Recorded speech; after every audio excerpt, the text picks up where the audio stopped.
Higher secondary HS first ইয়াৰৰ merit list কেতিয়া মাৰিব, এডমিশ্যনৰ সময়ত আপোনালোকে কি কি ডকুমেণ্ট নিব লাগিব, আৰু বহুতে এটা ভুল কৰি আছে যিসকলৰ ফ্ৰী এডমিশ্যন আছে তেওঁলোকে বহুতে অনলাইন কৰোঁতে এটা ভুল কৰি থৈছে। সেই কি ভুল কৰিছে সেইটোৰ আজিৰ ভিডিঅ'ত মই আপোনালোকক ক'ম, আৰু আপোনালোকে কেনেকৈ গম পাব যে আপোনালোকে যিখন কলেজত এডমিশ্যনৰ কাৰণে এপ্লাই কৰিছিল সেই কলেজখনে আপোনালোকক এই একচেপ্ট কৰিছে নে কৰা নাই, আপোনালোকে কেনেকৈ গম পাব অফাৰবিলাক, আৰু আপোনালোকে অফাৰবিলাক কেনেকৈ একচেপ্ট কৰিব, সকলো ধৰণৰ কথা আজিৰ ভিডিঅ'ত মই আপোনালোকৰ আগত ডিটেইলছত কথা পাতিম। গতিকে ভিডিঅ'টো সম্পূৰ্ণ শেষলৈকে চাব। যদি ভিডিঅ'টো ভাল লাগে লাইক এটা কৰি দিব, আৰু যদি চেনেলটোলৈ প্ৰথমবাৰৰ কাৰণে আহিছে তেনেহ'লে মোৰ চেনেলটো আপোনালোকে ছাবস্ক্ৰাইব কৰিবলৈ নাপাহৰিব, কাৰণ এনেকুৱা ধৰণৰ ইম্পৰ্টেণ্ট আৰু ইনফৰ্মেটিভ ভিডিঅ' মই আপোনালোকৰ কাৰণে লৈ আহোঁ। গতিকে এতিয়া মই আপোনালোকৰ মেৰিট লিষ্ট কেতিয়া মাৰিব, ঠিক আছে, মই ইয়াতে আপোনালোকৰ লিখি লৈছোঁ ধুনীয়া কৰি যাতে ভুল নহয়, ঠিক আছে। 23 আৰু 24 তাৰিখে আপোনালোকৰ মেৰিট লিষ্টৰ কাৰণে প্ৰস্তুতি চলাব। আপোনালোকে যিসকল কেণ্ডিডেটে যিসকল ষ্টুডেণ্টে এডমিশ্যনৰ কাৰণে এপ্লাই কৰিছিলে তেওঁলোকৰ গোটেইখিনি এডমিশ্যনবিলাক 23 আৰু 24 তাৰিখে তেওঁলোকে মেৰিট লিষ্টৰ কাৰণে প্ৰস্তুতি চলাব। তেওঁলোকৰ নাম্বাৰিং হৈছে, আপোনালোকৰ পাৰ্চেণ্টেজ হৈছে, তেওঁলোকে কি কৰিব চিৰিয়েলি কৰিব, ঠিক আছে। তাৰপিছত মেৰিট লিষ্ট মাৰিব। এতিয়া 23 আৰু 24 তাৰিখে প্ৰস্তুত কৰাৰ পিছত আপোনালোকৰ কাৰণে 25 তাৰিখে মুকলি কৰি দিয়া হ'ব মেৰিট লিষ্টখন, ঠিক আছে। আপোনালোকে যিখন কলেজত এপ্লাই কৰিছিল আপোনালোকে কিছুমানে দুখন কৰিছে, কিছুমানে 3খন কৰিছে, কিছুমানে এখনত কৰিছে, ঠিক আছে।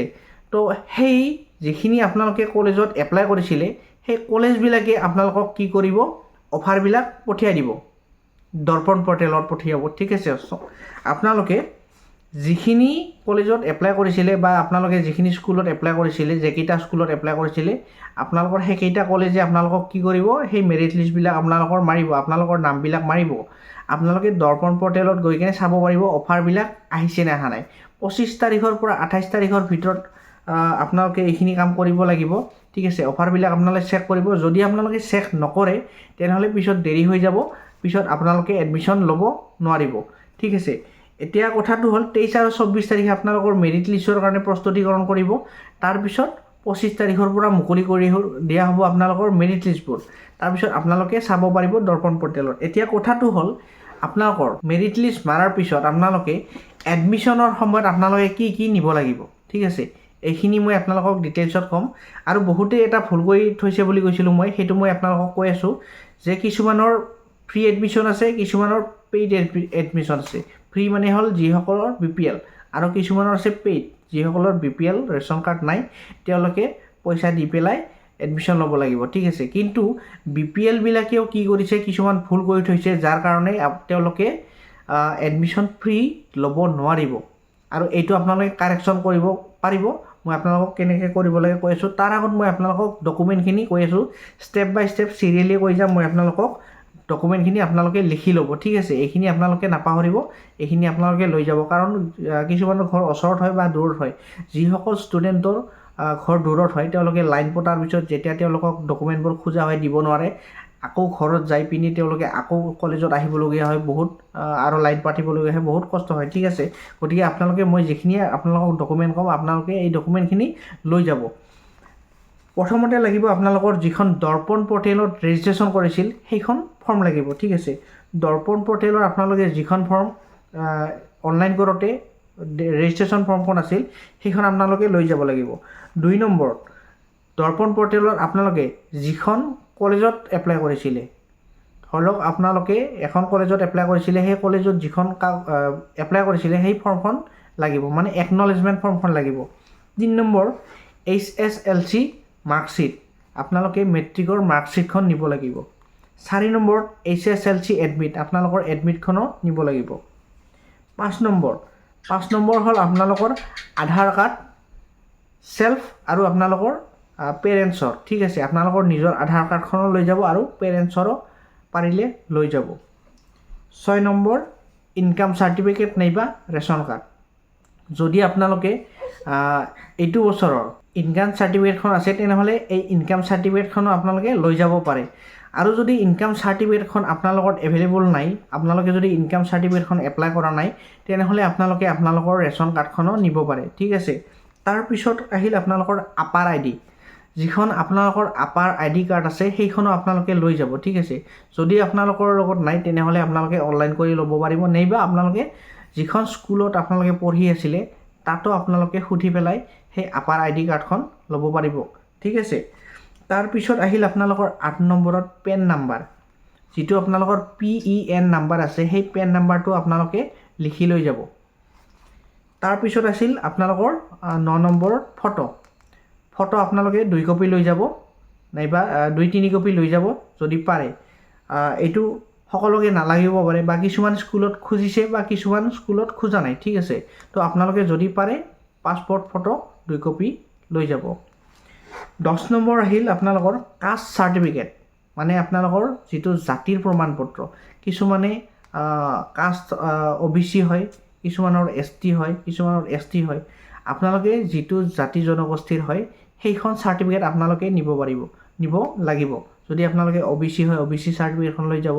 যদি আপোনালোকে ST হয় ST সাৰ্টিফিকেটখন লৈ যাব যদি আপোনালোকে SC হয় তেনেহলে আপোনালোকে SC সাৰ্টিফিকেটখন লৈ যাব তাৰ পিছত এখিনি আছিল এতিয়া কথাটো হল আপোনালোকৰ মই কলো যে 23-24 তাৰিখে আপোনালোকৰ যিখিনি মেৰিট লিষ্ট সেই মেৰিট লিষ্টখিন আপোনালোকৰ কাৰণে হাজু কৰি ৰাখিব বা ৰেডি কৰা হ'ব 23 আৰু 24 তাৰিখে তাৰ পিছত 25 তাৰিখে আপোনালোকৰ মেৰিট লিষ্টবোৰ মুকলি কৰি দিয়া হ'ব আপোনালোকৰ কাৰণে অফাৰবোৰ মুকলি কৰি দিয়া হ'ব আপোনালোকে দৰ্পণ পৰ্টেলত যাই নিজৰ মোবাইলতে হওক বা কম্পিউটাৰ হওক নাইবা আপোনালোকে ওচৰৰ CSC চেণ্টাৰতে হওক অনলাইনৰ দোকানত হওক তাত গৈ আপোনালোকে অফাৰবোৰ একচেপ্ট কৰিব লাগিব যদি আপোনালোকে এই অফাৰবোৰ একচেপ্ট নকৰে তেনেহলে আপোনালোকে কোনো স্কুলত বা আপোনালোকে কোনো কলেজত আপোনালোকে এডমিশন ল'ব নোৱাৰিব গতিকে আপোনালোকে 25 তাৰিখৰ পিছত আপোনালোকে যেন দৰ্পণ পৰ্টেলত গৈ পেলাই আপোনালোকে আপোনালোকৰ অফাৰবিলাক একচেপ্ট নকৰিলে আপোনালোকে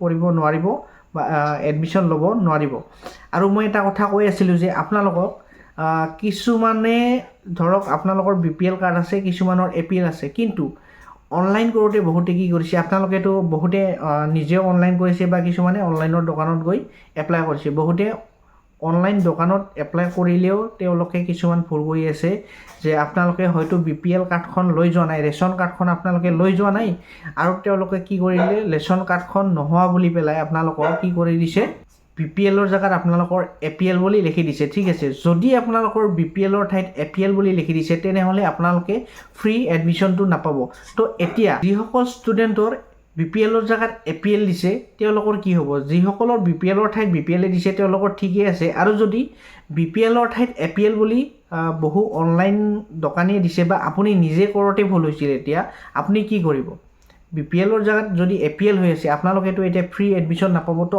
এই প্ৰবলেমৰ সলিউশনটো কি সলিউশন আপোনালোকে দৰ্পণ পৰ্টেলত গৈ অতি সহজে এইটো এডিট কৰিব পাৰিব এতিয়া সেই এডিট অপচনটো মুকলি কৰা হৈছে বা মুকলি কৰি দিছে যদি আপোনালোকে টটালিকে এতিয়াই দৰ্পণ পৰ্টেলত গৈ এডিট অপচনত গৈ পিনে APL ৰ জায়গাত BPL অপচনটো ক্লিক কৰি পেলাই আপোনালোকৰ যেটো ৰেশন কাৰ্ড আছে নাইবা আপোনালোকৰ যিখন ইনকাম সাৰ্টিফিকেট আছে যদি আপোনালোকৰ ইনকাম সাৰ্টিফিকেট খান নাই তেনেহলে আপোনালোকে আপোনালোকৰ ৰেশন কাৰ্ডখন আপলোড দিলেও হৈ যাব গতিকে আপোনালোকে দেৰি নকৰি এতিয়াই APL ৰ জায়গাত BPL কৰি পেলাই আপোনালোকৰ ৰেশন কাৰ্ডখন JPG ফৰমেটত আপলোড দিয়ক তেতিয়াহে আপোনালোকৰ এই ফ্ৰী এডমিশনটো ল'ব পাৰিব যদি আপোনালোকে এইখন আপলোড নিদিয়ে তেনেহলে আপোনালোকৰ ফ্ৰী এডমিশনটো নাপাব আপোনালোকে পেইড এডমিশন ল'ব লাগিব তাৰ ফলত আপোনালোকৰ বহুত লছকান হ'ব আৰু যোৱা বছৰ এনেকুৱা বহুত ষ্টুডেন্টৰ হৈছিল BPL ৰ জায়গাত APL দিছিলে তেওঁলোকে কিছুমানে নিজে কৰিছিল বা কিছুমানে অনলাইন ষ্টৰত গৈ কৰিছিল যেহেতু কিছুমানে বহুতে নাজানে যে অনলাইন কৰোতে বহুতে ভুল কৰে নতুনকৈ কৰে তাৰ বাবে এইখিনি ভুল হয় বা কিছুমানে আপোনালোকে BPL কাৰ্ডখন লৈ না যায় বা আপোনালোকে নকয় বা ভুলতে পাহৰি যায় BPL ৰ জায়গাত APL দিয়ে তো আপোনালোকে এইখিনি ভুল নকৰিব আপোনালোকৰ যদি BPL কাৰ্ড বা ৰেশন কাৰ্ড এখন আছে তেনেহলে আপোনালোকে এতিয়াই ফৰ্মখন চাই লওক যদি তাত ফৰ্মখনত যদি APL আছে আপোনালোকে দৰ্পণ পৰ্টেলত গৈ পেলাই নাইবা আপোনালোকে অনলাইন ষ্টৰত গৈ পেলাই দৰ্পণ পৰ্টেলত গৈ পেলাই APL ৰ জায়গাত BPL কৰি লওক আৰু আপোনালোকৰ ৰেশন কাৰ্ডখন আপলোড দিয়ক এইখিনি আছিল যদি ভিডিওটো ভাল লাগিল তেনেহলে ভিডিওটো এটা লাইক কৰি দিব আৰু যদি চেনেলটোৰ প্ৰথমবাৰৰ কাৰণে আছে তেনেহলে মোৰ চেনেলটো আপোনালোকে সাবস্ক্ৰাইব কৰিবলৈ নাপাহৰিব কাৰণ এনেকুৱা ধৰণৰ ইম্পৰ্টেন্ট আৰু ইনফৰমেটিভ ভিডিও মই আপোনালোকৰ কাৰণে সদায় লৈ আহো আজিলৈ ধন্যবাদ